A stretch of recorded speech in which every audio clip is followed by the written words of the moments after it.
मनुष्य शरीर प्राप्त करने की महिमा। शरीर तो प्राप्त हो गई है, मगर प्राप्त होने से कुछ होने वाला नहीं। तो शरीर प्राप्त हो गई तो उसकी महिमा क्या है, इसका वर्णन और धर्म आचरण ही मुख्य कर्तव्य, अर्थात धर्माचरण। संधि विच्छेद कर देंगे तो धर्म और आचरण और आ मिलकर के हाँ। शरीर और संसार की दुख रूपता तथा नश्वरता और मोक्ष धर्म निरूपण, इतनी कथा जो है 16वें अध्याय में निहित है। इसके बाद गरुड़ जी ने कहा,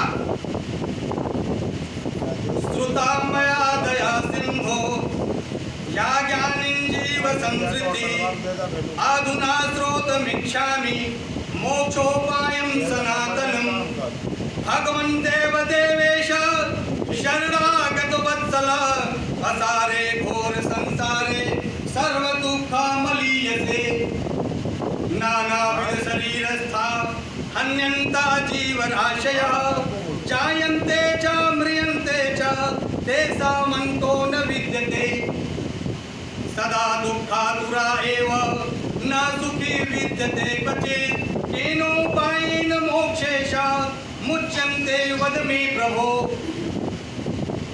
ये गरुड़ जी जो है कह रहे हैं 4 लाइन के श्लोक विष्णु भगवान। अब इसका हिंदी में रूपांतरण क्या है कि गरुड़ जी ने कहा कि श्रुता मया दया सिंधो। दया सिंधु का मतलब भगवान विष्णु दया के सागर तथा हे दया सिंधु, अज्ञान के कारण जीव जन्म मरण रूपी संसार चक्र में जो है पड़ता है, यह मैंने सुना है। अब मैं मोक्ष के सनातन उपाय को सुनना चाहता हूँ। ये गरुड़ जी भगवान विष्णु से कह रहे, हे भगवान, हे देव देवेश, हे शरणागत भक्त वत्सल, सभी प्रकार के दुखों से मलिन तथा सार रहित इस भयावह संसार में अनेक प्रकार के शरीर धारण करने वाले अनंत जीव राशियां उत्पन्न होती हैं और मरती हैं, उनका कोई अंत नहीं। जन्मती है मरती है, जन्म लेते हैं मरते हैं, जन्म लेते हैं मरते हैं, 84 लाख योनि। ये सभी सदा दुख से पीड़ित रहते हैं, इन्हें कहीं सुख प्राप्त नहीं होता। हे प्रभु, किस उपाय के करने से इन्हें इस संस्कृति चक्र से मुक्ति प्राप्त हो सकती है, कृपा करके आप मुझे विस्तार पूर्वक बतला। ये इतना जो है गरुड़ जी का कहना है भगवान विष्णु। श्री भगवानुवाच शृणुतार्च प्रवक्ष्यामि यन्मां त्वं परिवीक्षसि यस्य श्रवणमात्रेण संसारान्मुच्यते नर अस्ति देव परब्रह्म स्वरूपी निष्कल शिव सर्वज्ञ सर्वकर्ता च सर्वेशो निर्मलोद्वयम्। भगवान विष्णु कह रहे, हे तार्क्ष, तुम इस विषय में मुझसे जो पूछते हो मैं बतलाता हूँ, कृपया ध्यान पूर्वक सुनो।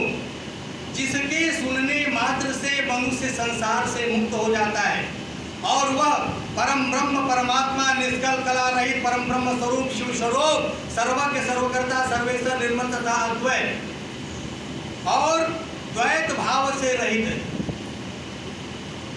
तो ऐसा है। स्वतः प्रकाश है, अनादि अनंत निर्विकार परमात्मा निर्गुण और सतचित आनंद स्वरूप है, परमानंद रूप है। तो यह जीव जो है उसी का अंश है। हम और आप भगवान विष्णु के ही अंश हैं।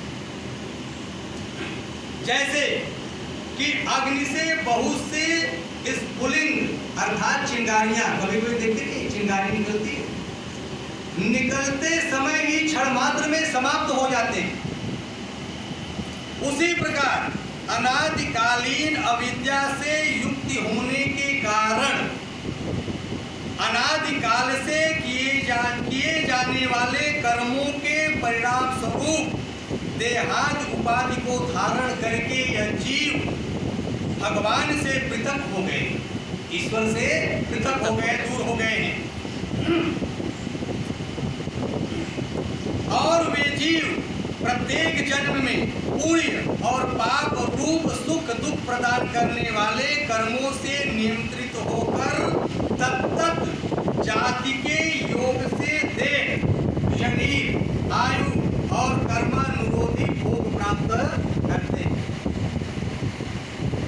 ये जीव कभी स्थावर अर्थात वृक्ष, लतादि जड़ योनियों में, पुनः कृमि योनियों में, तदंतर जलचर पक्षी और पशु योनियों को प्राप्त करते हुए तब जाकर के बड़े भाग्य से मनुष्य योनि प्राप्त करते।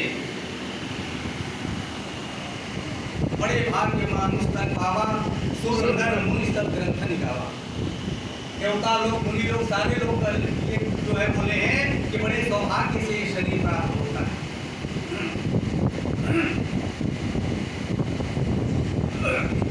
और उद्भिज, अंडज, स्वेदज और पिंडज, जरायुज, इन 4 प्रकार के शरीरों को सहस्त्रों बार धारण करके उनसे मुक्त होकर सुकृतवश पुण्य प्रभाव से जीव मनुष्य का शरीर प्राप्त करता है। और यदि वह ज्ञानी हो जाए तो मोक्ष प्राप्त कर लेता है। जीवों की 84 लाख योनियों में मनुष्य योनि के अतिरिक्त अन्य किसी भी योनि में तत्व ज्ञान जो है प्राप्त नहीं होता है। पूर्वोक्त विभिन्न योनियों में हजारों हजार करोड़ों बार जन्म लेने के अनंतर उपार्जित पुण्य के कारण कदाचित मनुष्य योनि प्राप्त जो है होती है। और मोक्ष प्राप्ति के लिए सोपान भूल या दुर्लभ मनुष्य शरीर प्राप्त करके इस संस्कृति चक्र से जो अपने को मुक्त नहीं कर लेता, उससे अधिक पापी और कौन हो सकता है। अपने हित को जो नहीं जानता वह ब्रह्म घातक होता है। अपने हित की सर्वदा रक्षा करनी चाहिए, जिससे कि अपना हित हो। शरीर के बिना कोई भी जीव पुरुषार्थ नहीं करता, इसलिए शरीर और धन की रक्षा करता हुआ इन दोनों पुण्योपार्जन को भी करना चाहिए, पुण्य का अर्जन भी करना चाहिए। मनुष्य को सर्वदा अपने शरीर की रक्षा करनी चाहिए, क्योंकि शरीर सभी पुरुषार्थों का एकमात्र साधन है। जब शरीर ही नहीं रहेगा तो पुरुषार्थ क्या? इसलिए शरीर की रक्षा करनी चाहिए। इसलिए उसकी रक्षा का उपाय करना चाहिए और जीवन धारण करने पर ही व्यक्ति अपने कल्याण को जो है देख सकता है, अन्यथा नहीं देख सकता। पुनर्ग्राम पुनर्क्षेत्रम पुनर्वृत्तम पुनर्गृहम पुनः शुभाशुभम कर्म न शरीरम पुनः पुनः। शरीर रक्षणोपाय क्रियन्ते सर्वदा बुधै नेक्षन्ति च पुनस्त्यागमपि कुष्ठादिगरोगिणः। काम, क्षेत्र, धन, घर और शुभाशुभ कर्म पुनः पुनः प्राप्त हो सकते हैं, किंतु मनुष्य का शरीर जो है बारंबार प्राप्त नहीं हो सकता। इसलिए बुद्धिमान व्यक्ति सदा शरीर की रक्षा का उपाय करते हैं। कुष्ठ आदि के रोगी भी अपने शरीर को त्यागने की कभी इच्छा नहीं करते। कितना ही कष्ट हो जाए उससे में भले ही बोल दे, हे प्रभु हमें ले चलिए, हे भगवान हमें उठा लीजिए, मगर बाद में आत्मा कहती ना अभी ये करना है, वो करना, अभी ये बाकी है, वो बाकी है, होता है, पर होता है, पोती है, बच्चे हैं, शादी है, विवाह है, ये सब माया जो है तुरंत घेर लेती है। शरीर की रक्षा धर्माचरण के उद्देश्य से और धर्माचरण ज्ञान प्राप्ति के उद्देश्य से, उसी प्रकार ज्ञान, ध्यान एवं योग की सिद्धि के लिए और फिर ध्यान योग से मनुष्य जो है अविलंब जो है मोक्ष प्राप्त कर लेता है। एक क्रम से, एक कर्म से कई चीज जुड़े हुए हैं। अगर एक कर्म आप करेंगे तो ऑटोमेटिक आप दूसरे कर्म की उपेक्षा और आप करने की चेष्टा तुरंत आप में आ जाएगी। तो जब इतने प्रकार के जो है रास्ते हमें दिए हैं तो जब एक रास्ते पर चलने पर अपने आप सब रास्ते आ जाएंगे, तो हम सब रास्ते को ना जाकर के एक ही रास्ते पर क्यों न चले? अपने आप रास्ते पहुंच के आ जाएंगे, प्राप्त हो जाएंगे।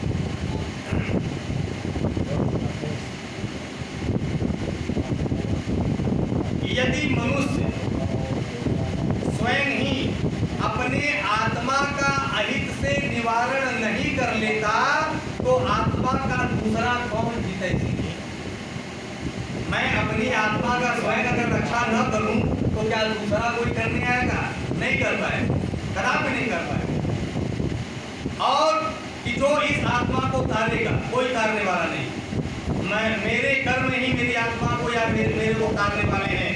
जो जीव मनुष्य के शरीर में रहकर इसी जन्म में नरक रूपी व्याधि की चिकित्सा नहीं कर लेता, मनुष्य का शरीर धारण करने के बाद नरक में जाने वाली दवा की चिकित्सा दवा नहीं कर लेता, तो उससे बड़ा मूर्ख कौन है? जबकि दवा बिल्कुल आसान करने योग्य है, मगर नहीं करता। वह परलोक में जाने पर वहां औषध प्राप्त नहीं करता है, किसी प्रकार की दवा उसे वहां प्राप्त नहीं होती है। और नरक व्याधि से पीड़ित होने पर फिर क्या कर सकेगा? और वृद्धावस्था अर्थात व्याधि, वृद्धावस्था व्याघिन के समान सामने खड़ी है, बाघिन की तरह मुंह बाए। कब इनका समय पूर्ण हो और मैं ले चलूं, तो समय पूर्ण होने से पहले अपने जीवन काल के संपूर्ण कार्य को समाप्त कर लेना चाहिए। समय का इंतजार नहीं करना चाहिए, क्योंकि समय किसी का इंतजार नहीं करता है, मृत्यु किसी की इंतजार नहीं करती। इसलिए जो भी कर्म करना हो, अच्छा अपने जीते जी अपने सचेतन अवस्था में ही कर लेनी चाहिए।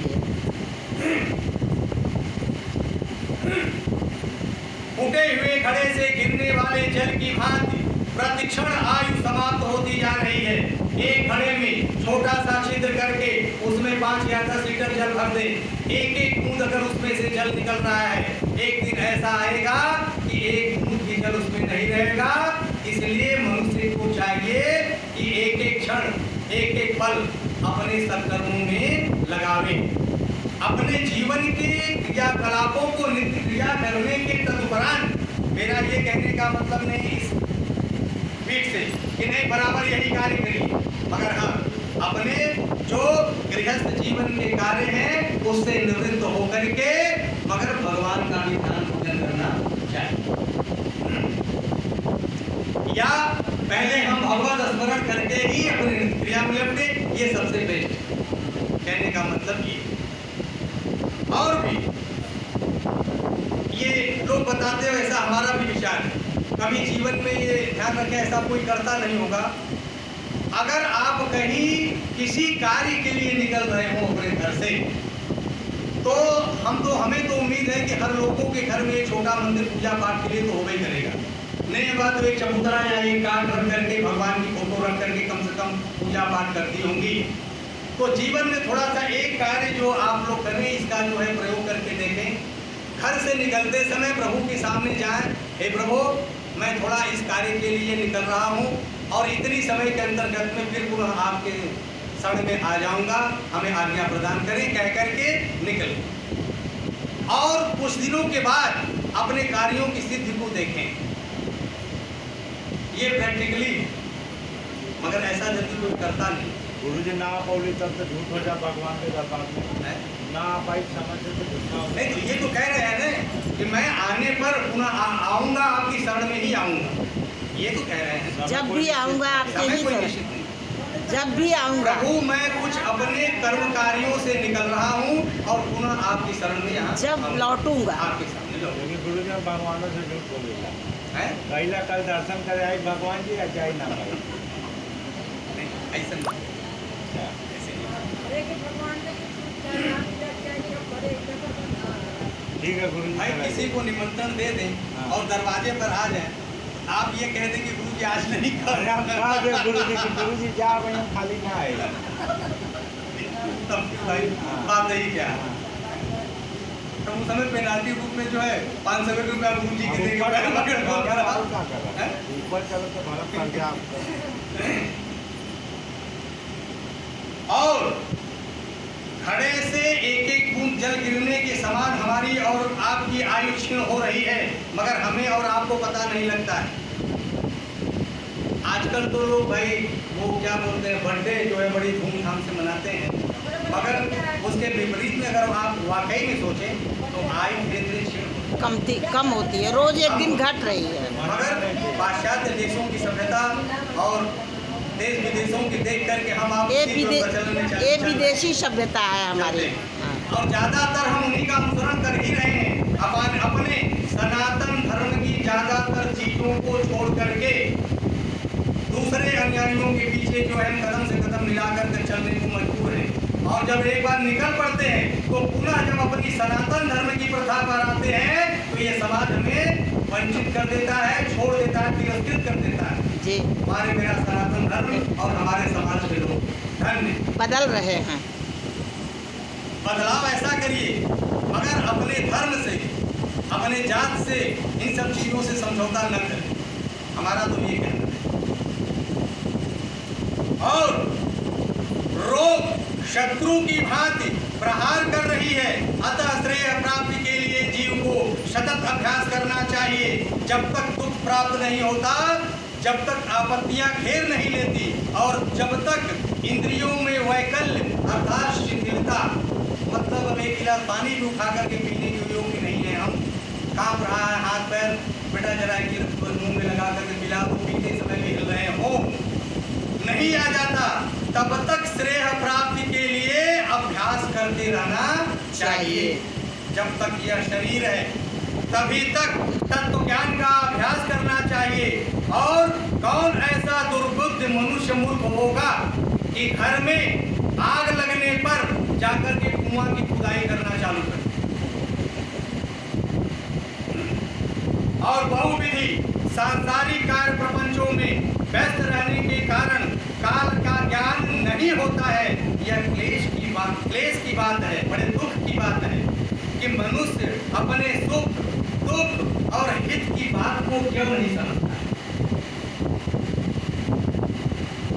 संसार में जीवों को उत्पन्न होते हुए भी, रोगादि से दुखी होते हुए भी, मृत्यु प्राप्त करते हुए भी, आपत्तिग्रस्त तथा दुखी देख करके भी सांसारिक मनुष्य मोह रूपी मदिरा को पी करके कभी भी भयभीत नहीं होता, डरता नहीं है कभी। ये ओरिजिनल मदिरा नहीं कह रहे, मोह रूपी मदिरा कह रहे जी। तो ये भी उसी मदिरा, उससे उस मदिरा से भी खतरनाक मोह रूपी मदिरा। मोह रूपी। ये चीज भौतिक संपत्ति स्वप्न के समान नश्वर अर्थात क्षणभंगुर है। कितना हो संपत्ति आपके पास, नश्वर है। यौवन भी पुष्प के समान एक समय ऐसा आएगा मुरझा जाने वाला है। युवावस्था बराबर जीवन भर नहीं रहेगी। आयु बादलों में चमकने वाली बिजली के समान चंचल है। बिजली के समान चंचल बतला रहे, कहने का मतलब हम और आप अपनी आयु की गणना को नहीं जानते। बिजली कब चमकी कब बुझ गई, हम अभी निकले हैं, पता लगा, खबर लगा कि ऐसा हो गया तुरंत। इससे बिजली की तुलना की प्राण। यह सब जानते हुए भी मनुष्य कैसे धैर्य को धारण करता है, ये चीज। शतम जीवित मत्यल्पम निद्रालस्यैः तदर्थकम बाल्य रोग जरा दुख अल्पम तदपि निष्फलम प्रारब्धे वा निरुद्धो जागर्तव्ये प्रतुप्तवा विश्वस्तव्यो भयस्थाने नरको न हन्यते। एक तो